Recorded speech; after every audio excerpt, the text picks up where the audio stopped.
श्रीराम समर्थ. हेतू शुद्ध ठेवावा.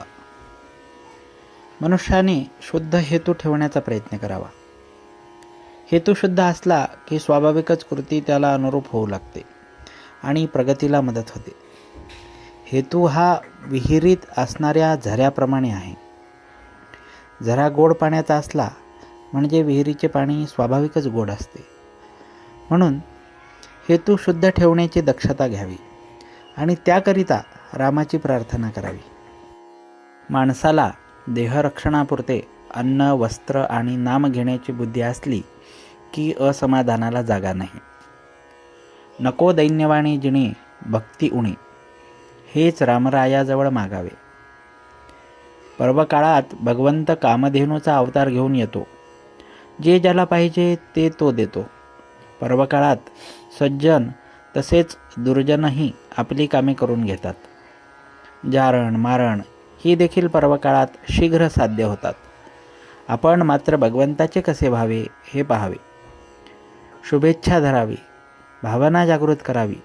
काहीही कर, पण भगवंता तुझा विसर पडू देऊ नकोस, असे भगवंताजवळ मागावे. आजवर कळत नकळत जे पाप झाले असेल ते नाहीसे कर, पुढे पुन्हा नाही करणार असे म्हणावे. म्हणजे मागील पापे नष्ट होतात. ज्याला विषयाची गोडी असते त्याला नाही परमार्थाची गोडी लागत. नरकातल्या किड्यांना नाही किळस येत. विषयी लोक प्रपंचात रंगून जाऊन साधू संतांची निंदा करतात. त्यांना मीच काय तो एक शहाणा मोठा असा अभिमान असतो.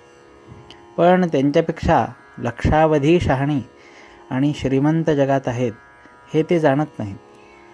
ते खालच्या लोकांकडे पाहतात आणि त्यांच्याहून मी श्रेष्ठ आहे असे म्हणतात. माझे चुकते आहे एवढे कळले तरी चालेल. विषयी लोकांना मला कुठे दुःख आहे असे वाटते. पण दारूप्रमाणे विषयाची धुंदी उतरली म्हणजे पश्चात्ताप होतो. देव आहे असे खऱ्या अर्थाने वाटणारे जगामध्ये थोडेच असतात. सद्विचार, सच्छास्त्र आणि सद्बुद्धी ही प्रत्येक माणसाला याच जन्मात भगवंताकडे नेण्यासाठी आहेत. प्रपंचाचा अनुभव कष्टमय आहे, पण भगवंताचा अनुभव आनंदमय आहे.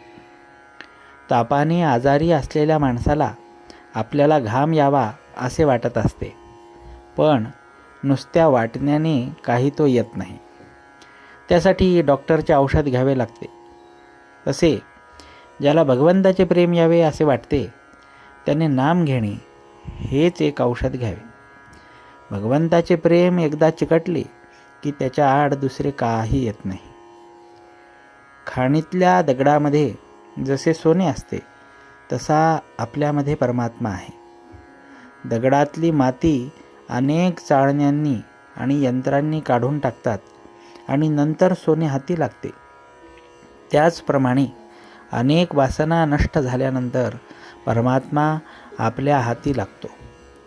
आपण मीपणाने मेल्यानंतर शेवटी परमात्मा प्रगट होतो. शुद्ध असावे आचरण, तसेच असावे अंतःकरण.